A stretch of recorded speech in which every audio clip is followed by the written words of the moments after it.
علی بھائی اگلا سوال ہے کہ درود ابراہیمی میں آل ابراہیم پر جو درود پڑھا جاتا ہے آخر اس سے کیا مراد ہے؟ کیونکہ عموماً یہودیوں کی جانب سے بھی مسلمانوں پر یہ طنز کی جاتی ہے کہ ہم بنی اسرائیل ہی آل ابراہیم ہیں اور ہم پر درود پڑھے بغیر تم لوگوں کی نماز نہیں ہوتی۔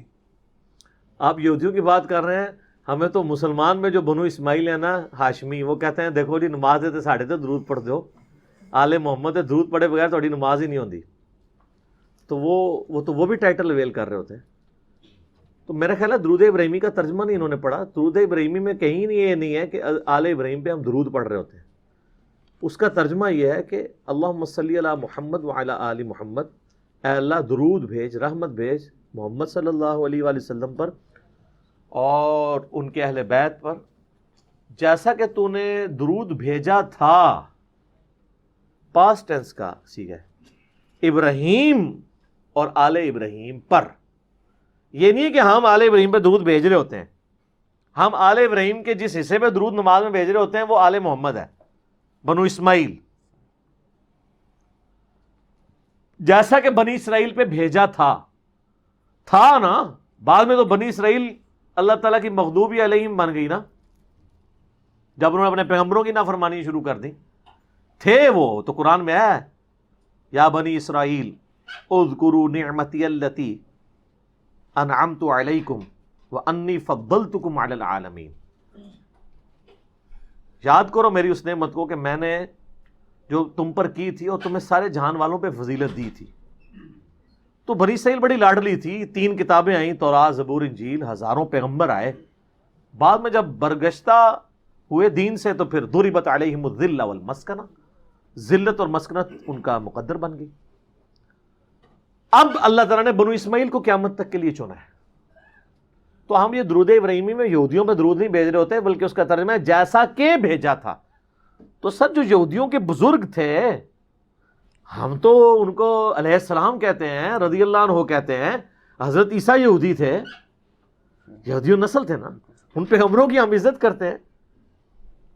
حضرت داؤد علیہ السلام، حضرت سلیمان علیہ السلام سب یہودیوں نسل تھے، ان کے جو صحابہ تھے ہم ان کی عزت کرتے ہیں۔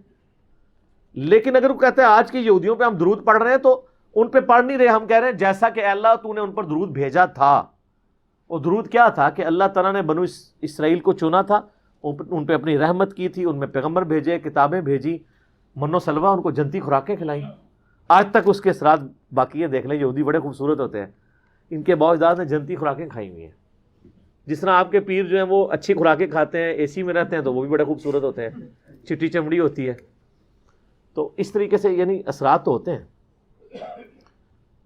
تو یہ ہم ان کے اوپر درود نہیں بھیج رہے ہوتے، بلکہ ایک پاسٹ ٹینس کے صیغے کا ذکر کر رہے ہوتے ہیں۔ ٹھیک ہو گیا؟ اچھا، اس میں سے وہ افضلیت والا ایشو بھی نکالتے ہیں ایک، کیا کہ جی آل ابراہیم جو ہے افضل ہے، اسی لیے اس کا ذکر آیا کہ اس طرح سے درود پڑھیں جیسے آل ابراہیم پر درود پڑھا۔ تو اس کے لیے پھکی ان سے لے لیں ہم سے کہ ان کو کہیں کہ اس طریقے پہ اگر یہ بات مان لی جائے تو کرسچنس کے لیے ہم کہیں گے، وہ بنو اسرائیل ہے نا، کہ اللہ تعالیٰ نے کہا کہ عیسیٰ کی مثل حضرت آدم کی مثل ہے اللہ کے نزدیک۔ جی، تو پھر کیا وہ کہیں گے کہ حضرت آدم علیہ السلام حضرت عیسیٰ سے افضل ہیں، کہ ان کی مثال کے طور پہ بیان کیا جا رہا ہے؟ اس میں افضلیت غیر افضلیت کا ذکر نہیں ہو رہا، بلکہ اس مماثلت کا ذکر ہو رہا ہے کہ جیسا کہ ان کو تو نے نوازا تھا ان کو بھی نواز۔ یہ نہیں ہے کہ جتنا ان کو نوازا تھا ان کو نواز۔ اب اس میں کئی چیزیں جو امت محمدیہ میں ٹرانسفر نہیں بھی ہوئی، مثلا بنو اسماعیل کو اللہ نے نبوت سے نہیں نوازا نبی صلی اللہ علیہ وسلم کے بعد، بنی اسرائیل پہ آل ابراہیم پہ تو نبی آتے گئے، یہ دروازہ تو بین ہو گیا نا۔ لیکن ایک فضیلت ایسی تھی کہ بنو اسرائیل کی جو نبوت تھی، ان کے جو پیغمبر تھے وہ وقت کے لیے اور ایک قوم کے لیے ہوتے تھے۔ بنو اسماعیل کے پیغمبر کو اللہ تعالیٰ نے پوری جہان والوں کے لیے بنایا اور قیامت تک کے لیے بنایا۔ تو جیسا کہ اس میں بات فضیلت کی ہو رہی ہے، اس کی انٹینسٹی کی نہیں ہو رہی، اس کی فارمز کی یا موڈز کی یا کیٹیگرائزیشن کی بات نہیں ہو رہی ہے۔ ہم کہتے ہیں کسی پیغمبر کی نفی نہ کرے، لا نفرق بین احد من رسلی۔ ٹھیک ہے، اگر کرسچن کہتا ہے کہ میں محمد رسول اللہ کو بھی مانتا ہوں لیکن میری زیادہ عقیدت حضرت عیسیٰ کے ساتھ ہے، دین واٹ، کیا فرق پڑ جائے گا؟ یہاں تو سنی شیعہ حضرت علی اور بکر کی محبت کے اوپر لڑ رہے ہیں، اس سے کیا دین کا فرق پڑتا ہے؟ اس سے بھی نہیں کوئی فرق پڑتا، اس سے بھی کوئی فرق نہیں پڑتا اس حوالے سے۔ باقی یہ ٹھیک ہے کہ نبی علیہ السلام نے کہا کہ تم مومن کامل نہیں ہوگے جب تک سب سے بڑھ کر نہ ہو جاؤں۔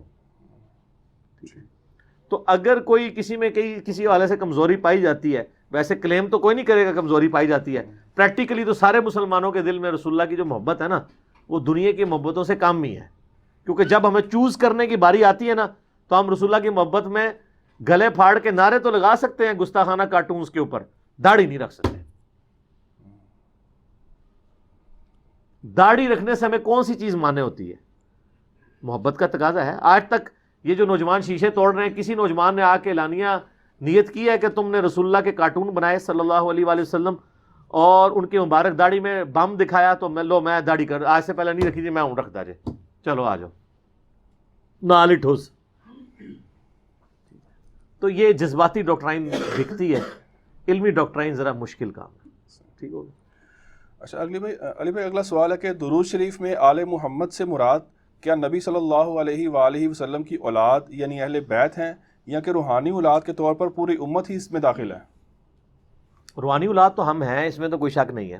قرآن میں ہے نا النبی اولیٰ بالمؤمنین من انفسہم وازواجہ امہاتہم، نبی علیہ السلام مومنین کی جانوں پر ان کی جان سے بھی بڑھ کر حق رکھتے ہیں، اور نبی کی بیویاں امت کی مائیں ہیں، تو لہٰذا نبی علیہ السلام امت کے روحانی باپ ہوئے اور ہم نبی صلی اللہ علیہ وآلہ وسلم کی روحانی اولاد ہوئے۔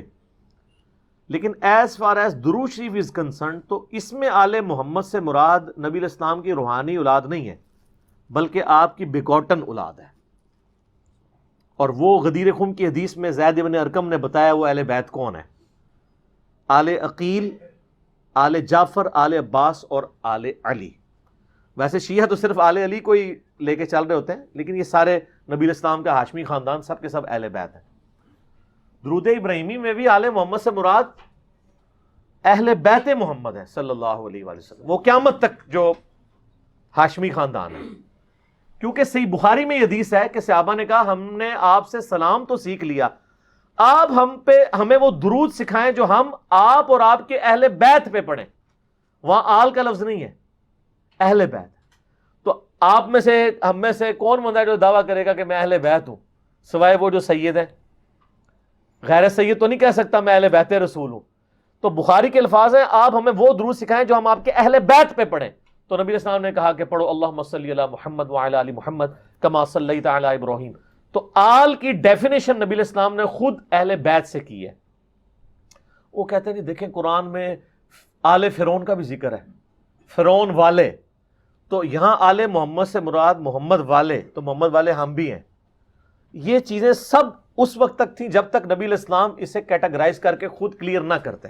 اگر یہ بخاری کی حدیث نہ ہوتی نا تو آپ کرالری کے طور پہ بے شک پوری امت کو بیچ میں شامل کر لیتے، لیکن چونکہ نبی علیہ السلام نے اس کو کلیئر کٹ یہ بات کر دی ہے، آپ سے جو سوال ہوا ہے تو آپ نے اس میں اہل بیت کو ہی شامل کیا ہے، باقی لوگوں کو نہیں۔ باقی تو ہم اس کے ساتھ بہت کچھ لگا دیتے ہیں، وَأَصْحَابِهِ وَعُلَمَاءِ مِلَّتِهِ، وہ بھی بریلوی ہی و دیوبندی ہی۔ ظاہر ہے علماء ملتی جب کوئی بریلوی کہہ رہا ہوگا تو وہ اپنے علماء کو کہہ رہا ہوگا، دیوبندی علماء کو علماء ملتی نہیں کہہ رہا ہوگا۔ ٹھیک ہے نا جی۔ اور پھر آگے وہ کہتے ہیں اولیاء امتی ہی، اولیاء بھی اپنے فرقے کے۔ تو بس ادھر تک ہی رہے اللہم صلی علی محمد و آل محمد، ٹھیک ہے۔ باقی رہ کے ادر دین اہل بیت جو لوگ فوت ہو چکے ہیں ان کو ہماری دعاؤں کا حصہ ویسے ہی مل رہا ہے، وہ تو ہم پہ واجب ہے۔ ربنا اغفر لنا ولاخواننا الذین سبقونا بالایمان، اہل ایمان کی نشانی ہے کہ وہ اپنے مرے ہوئے لوگوں کے لیے دعا کرتے ہیں۔ تو ہم دعا جب کرتے ہیں اللہم ربنا آتنا فی الدنیا حسنہ وفی الآخرۃ حسنۃ وقنا عذاب النار، پوری امت کے لیے دعا ہو رہی ہوتی ہے۔ لیکن درود کے اندر آل محمد سے مراد اہل بیت ہیں، بخاری میں واضح موجود ہے۔ اب مجھے کوئی عربی لنگوسٹک کی جتنی مرضی کہانیاں کرائے، اس کا اینڈ رزلٹ تو ہے کہ نبی علیہ السلام نے اس کو ڈیفائن کرنا ہے نا۔ اس طریقے سے اگر آپ رزلٹ نکالنے شروع کریں گے آپ جو مرضی نکالتے رہے، عربی لنگوسٹک کے اوپر آپ جائیں گے تو پھر بہت معاملات خراب ہو جائیں گے۔ اصطلاحاً معنی جو چل رہے ہوتے ہیں وہی لینے ہوتے ہیں، اور جب نبی علیہ السلام اس کی خود تشریح فرما دے پھر تو کسی کی جرت نہیں ہے کہ وہ یہ بات کر دے۔ مثال کے طور پر اردو میں ہم شوربہ لفظ جو استعمال کرتے ہیں، فارسی کا لفظ ہے نا۔ اگر میں کہوں میں نے شوربے سے روٹی کھائی تو آپ سمجھ جائیں گے یا تو وہ چکن کا شوربہ ہوگا یا آلو مٹر کا شوربہ ہوگا، یہی سمجھیں گے نا۔ لیکن فارسی لنگوسٹک میں شوربے کا مطلب ہوتا ہے، لنگوسٹک میں اصطلاح میں یہی مطلب ہے فارسی میں بھی شوربے کا. شور کہتے ہیں نمک کو، با کہتے ہیں پانی کو، نمک والا پانی. تو آپ اگر میں کہوں میں شوربے سے روٹی کھائی تو آپ یہ کہیں گے کہ علی بھائی نے ایک کولی میں تھوڑا سا نمک لیا، اس میں پانی ڈال کے گھول کے کھائی، ایسے تو نہیں کہیں گے، کیونکہ اصطلاح اس کا مطلب کچھ اور ہے. یہی کھلواڑ غلام پرویز نے کیا ہے. اس نے قرآن کی اس کو لغت ہی لادہ لکھنی پڑ گئی، اسی لیے آپ کو پتا ہے اس نے اپنی لغت لادہ لکھی ہے. غلام پرویز کو منکرین حدیث کہنا، یہ اس کو آپ کلین چٹ دے رہے ہیں. ایک بندہ جو ہے وہ زکام کا مریض ہے اور ساتھ اسے بلڈ کینسر بھی ہے، تو آپ یہ کہیں گے کہ یہ زکام کا مریض ہے؟ آپ اس کی بڑی بیماری کا ذکر کریں گے جو جان لیوا ہے. غلام پرویز کی منکرین حدیث ہونا یہ چھوٹی بیماری ہے، وہ اصل میں منکر قرآن تھا. منکر حدیث بات کی بات ہے، اس نے قرآن کی تعریف کی ہے، قرآن کے الفاظ اسی طریقے سے خود اپنا لقمہ ان کے منہ میں ڈالا ہے، اور جہاں جہاں پھر وہ چوری کرتا ہے تو پکڑا جاتا ہے. اگر میں آپ سے کہوں کہ جب سے میں نے بریانی کھائی ہے میرے سینے میں آگ لگی ہوئی ہے، تو میرا بچہ بھی اس آگ سے مراد فائر نہیں سمجھے گا جو لکڑی سے لگتی ہے، بلکہ اصطلاحاً مانا لے گا جلن. لیکن اگر آپ کہ نہیں جی وہ اردو کی ڈشی میں آگ کہتے ہیں جو لکڑیوں سے جلائی جاتی ہے، تو یہ اصل میں وہ والی آگ کا ذکر کر رہے تھے، آپ کو سمجھ نہیں آئی ہے، تو اس کے لیے پھر آپ کو زیادہ لغت لکھنی پڑے گی. یہی غلام پرویز نے کیا ہے قرآن کے ساتھ. اور سب سے بہتر رد ان کا کیا ہے جاوید احمد غامدی صاحب نے. فکر پرویز کی خرابی، یوٹیوب پہ ایک کلپ ہے 1989 کی ان کی ویڈیو ریکارڈ ہے، آلموسٹ آج سے 30 سال پہلے اس زمانے میں. اس میں انہوں نے اس طرح کی چیزیں ہائی لائٹ کی. تو اس طرح کی یعنی کھلواڑ نہیں الفاظ کے ساتھ کرنا چاہیے. آل محمد سے مراد وہی ہے جو نبی علیہ السلام نے خود ڈیفائن کر دیا. تو آپ اس میں اب جتنے لوگ منکرین نماز ہیں وہ بھی کہتے ہیں کہ جو قرآن میں ہے نماز قائم کرو، اس سے مراد نماز پڑھنا نہیں ہے، یہ اور ہی مطلب ہے. وہ اس طرح نہیں ہوتا. اس طرح کے الفاظ کو لے کے نبی علیہ السلام ہمارے ٹیچر بنا کے اس لیے بھیجے گئے ہیں کہ کوئی شخص اس میں کھلواڑ نہ کرنا شروع کر.